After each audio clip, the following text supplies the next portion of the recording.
கொடுத்துட்டேன். வணக்கம் நண்பர்களே, நான் உங்கள் மதன், ஆர்டிஎம் ஆர்கானிக் ஷாப்லேருந்து.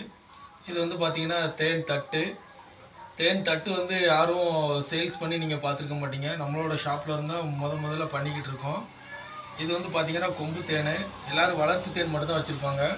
நம்மகிட்ட கொம்பு தேன்லேருந்து வளர்ப்பு தேன் ரெண்டுமே வந்து தட்டோடு நம்ம சேல்ஸ் பண்ணிக்கிட்டு இருக்கிறோம். யாரும் இது வரைக்கும் இந்த மாதிரி பண்ணியிருக்க மாட்டாங்க. உங்களுக்கு எல்லாமே பியூர் ஆர்கானிக்காக ஒரிஜினலாக கிடைக்கும். இது வந்து பார்த்திங்கன்னா நமக்கு வந்து எப்படி சொல்ல, உங்களுக்கு கொம்பு தேனும் இது மற்ற அடை எல்லாமே பார்த்திங்கன்னா உங்களுக்கு இது வந்து கூட்டு தேன். இதெல்லாம் வைல்டு கனி தேன் எல்லாம் பாருங்கள். இது வந்து தேனில் வந்து வடிஞ்ச தேன். இதையும் நம்ம சேல்ஸுக்கு தான் வச்சுருக்கிறோம். தேன் வந்து பார்த்திங்கன்னா சுத்தமான பொருள். இந்த சைடு இதுலேருந்து இது வந்து பார்த்திங்கன்னா நம்ம ஹனி கோம்பிலேருந்து மீதி விழுந்த தேன். உங்களுக்கு தேவைன்னா நம்மளை வந்து தொடர்பு கொண்டுக்கோங்க. உங்களுக்கு சுத்தமான பொருள் வந்து கிடைக்கும். நன்றி.